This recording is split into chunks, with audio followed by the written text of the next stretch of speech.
राजा अम्बरीश सुबह शाम 24 घंटा ठाकुर जी की सेवा में लगे रहते हैं। एक दिन उन्होंने एकादशी करी थी, दुर्वासा ऋषि आ गए। एकादशी का महात्मा मुझसे किसी ने पूछा है, कई लोगों में बड़ा कंफ्यूजन है। कल एकादशी थी, हमारी निम्बार्क एकादशी कल थी, तो काफी लोगों ने मेरे को पूछा, बोले महाराज जी ये कम उम्र में एकादशी नहीं रहनी चाहिए, सुहागिनों को एकादशी नहीं रहनी चाहिए, क्यों? सुहागिनों पे अधिकार नहीं है अपने कल्याण करने का? छोटी उम्र में नहीं सुन एकादशी नहीं रखनी चाहिए? अरे राम राम राम, कैसी बात करते हो? तो याद रखो, ये जो अभी एकादशी गई ना, ये मोहिनी एकादशी है, और इस मोहिनी एकादशी का व्रत करने वाले व्यक्ति के सारे पाप समाप्त हो जाते हैं। एक बार धर्मराज जी को भी भगवान श्री कृष्ण ने एकादशी का व्रत बताया, तो धर्मराज ने पूछा, प्रभु इस एकादशी का नाम क्या है? इसको जरा विस्तार से हमें सुनाइए, इसको रखने से क्या फल मिलता है, जरा कृपा करके। भीम एकादशी आती है। भीम से एक बार कहा था, बोले महाराज, भीम से कहा था ठाकुर जी ने, भाई तू एकादशी रखा कर, इतना थोड़ा रखा कर व्रत। भीम बोले महाराज सब छोड़ूं पर भोजन न छोड़ूं। सब छोड़ सकता हूं पर भोजन नहीं छूटेगा महाराज हमसे, बड़ा मुश्किल काम है भोजन छोड़ना। कई लोग भोजन दास होते हैं, थाली पे बैठ जाएं तो बनाए वालों परेशान। अरे महाराज थई की थई खाए। एक बार तो हमारा रसोईया के, महाराज मैं जा रहा हूं। अरे काय को जा भाई?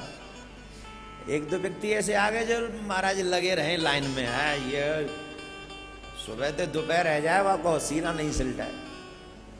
रसोईया बोलो महाराज आदमी और दो, नहीं तो मैं चले। देंगे देंगे। कई लोग होते भोजन दास, बड़े सेवा।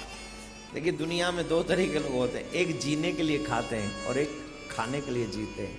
तुम वैसे मत बनना जो जीने के लिए खाने के लिए जियो, ऐसे बनो जो जीना है इसलिए थोड़ा सा खाना है। तुम जितना कम खाओगे उतना औरों को ज्यादा मिल जाएगा ना।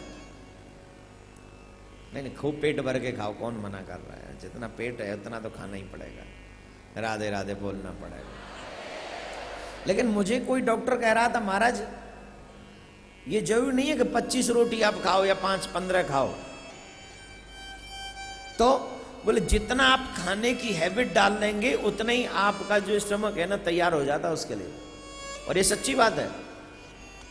पहले मैं 4 खाता था, अब मैं 2 खाता हूं,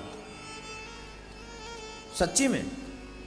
अभी 2-3 महीने पहले मैं 4 खाता था, फिर अब 2 खाता हूं। पहले 4 में भी उतना ही आनंद था, अब 2 में भी उतना ही आनंद है। क्या पता भगवान करे कुछ दिन बाद ये 2 भी छोड़ दें।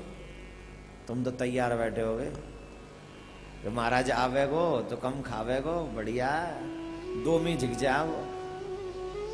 अरे प्यारे महाराज को तो 2 भी नहीं चाहिए। तुम इतने प्यार से बुला लेते हो महाराज तो उसी में झिक जाता है। तुम इतने प्यार से भगवान की कथा सुनने आ जाते हो, हम तो इसी में तृप्त हो जाते हैं। यही बहुत है। वरना आज के इस घनघोर टाइम में लोग अपनों को भी प्यार नहीं दे पाते, अपनों के विरुद्ध खड़े। उस भयानक समय में आप इतना प्यार हम गैर को दे देते हो, तो ये बहुत बड़ा उपकार है आपका, बहुत बड़ा प्यार है। हम तो इसी में तृप्त हैं। एकादशी का व्रत, ये मोहिनी एकादशी है। तो धर्मराज ने जब पूछा तो श्री कृष्ण ने बताया कि जो प्रश्न आप कर रहे हो ना, यही प्रश्न एक बार श्री रामचंद्र ने गुरु वशिष्ठ जी से किया था।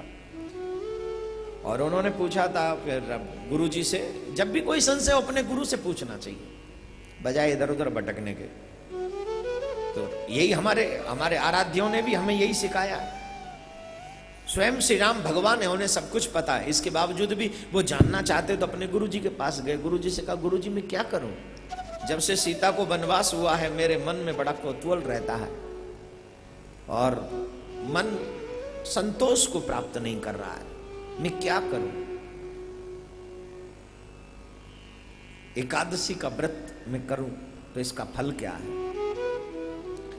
तब गुरु वशिष्ठ जी ने बताया कि ये जो एकादशी है ना, ये मोहिनी एकादशी है। इसी दिन मेरे प्रभु मोहिनी रूप में अवतरित हुए थे, और मोहिनी एकादशी को करने से सारे पाप समाप्त होते हैं। कैसे होते हैं मैं बताता हूँ। एक राजा थे, उसके पुत्र थे, कई 4-5 पुत्र थे। उनका सबसे छोटा पुत्र बड़ा पापी था, मदिरा पान करता, वैश्यागमन करता और इधर उधर घूमता फिरता। राजा ने एक दिन परेशान होकर कहा कि तू मेरे राज से चला जा। उसे राज से निकाल दिया। जब वो राज से निकला तो वो बड़ा अशांत रहने लगा, अतृप्त रहने लगा। पूछा अब मैं क्या करूं? तो एक दिन वो किसी संत के पास में गए। संत ने पूछा भाई तुम इतने दुखी क्यों हो? तो बोले महाराज मेरे को तो सब घर से भी निकाल दिया, सब बेकार हो गया, क्या करूं, मेरे पाप बहुत हैं, भगवान के भजन में मन नहीं लगता। तो उन्होंने कहा तुम ये एकादशी प्रारंभ करो, ये एकादशी रहो, और ये जो मोहिनी एकादशी है इसको करने से तुम्हारे पाप समाप्त हो जाएंगे। तो उन्होंने इस एकादशी को रखा, और उन्होंने जब इस एकादशी को रखा तो उनके जीवन के जितने भी पाप थे वो सब समाप्त हो गए, और उनको सदगति प्राप्त हुई, और वो पापी व्यक्ति भी परमात्मा के धाम के लिए उसने प्रस्थान किया। तो क्या करना चाहिए? एकादशी का व्रत सबको रखना चाहिए, चाहे छोटा हो या बड़ा। जो अपने पाप कटवाना चाहता है वो रखे। मैं भी तो रहता हूं। बहुत से कंफ्यूजन पैदा कर देते, ये गलत बात है। जानते हैं नहीं फिर भी अपनी वो, हमारे यहां सलाहकार बहुत है ना, खुद भी जीवन में कुछ नहीं करेंगे, वो भी सलाह देंगे। ऐसे सलाहकारों से बच के धर्म का काम करते रहो, और जब आप धर्म का काम करते रहोगे तो किसी सलाहकार की आपको जरूरत नहीं। आपके गुरु, आपके पुराण, आपके शास्त्र ही आपको सुंदर सलाह देते रहेंगे, आप आगे बढ़ते रहो। तो एकादशी वाले दिन दुर्वासा ऋषि वहां पर पहुंचे। उस दिन एकादशी पूर्ण हो गई थी, द्वादशी लगने वाले थे। वो गए थे स्नान इत्यादि करने के लिए, और द्वादशी तो ऐसा कैसे करें? तो ब्राह्मणों ने कहा कि भगवान का तुलसी दल ले लो। भगवान का तुलसी दल ले लिया। दुर्वासा ऋषि को पता चला, दुर्वासा ऋषि बड़ा क्रोध आया। उन्होंने कृत्या नाम की राक्षसी प्रकट कर दी, मार दो इसको। तो जब कृत्या नाम की राक्षसी प्रकट हुई तो सुदर्शन ने उसका वध किया, और सुदर्शन पीछे पीछे दौड़े।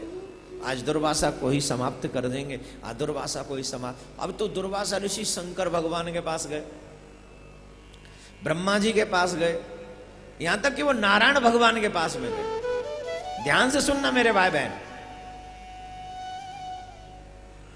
जो जीव भगवान के भक्तों का अपराध करता है उसकी सुरक्षा परमात्मा भी नहीं करता। और ये सिर्फ बात नहीं है, ये सिर्फ संवाद नहीं है, ये सच्चाई है।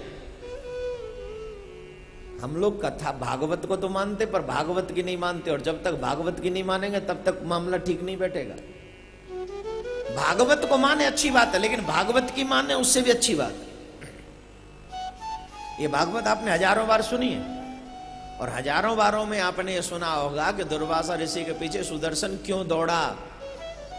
उसके बावजूद भी आप अपने टेलीफोनों पे, अपने घरों में, अपने रिश्तेदारों के बीच में, रिश्तेदारों के मध्य में साधु संत ब्राह्मणों की निंदा किए बगैर मानते नहीं, गुरु की निंदा किए बगैर मानते नहीं।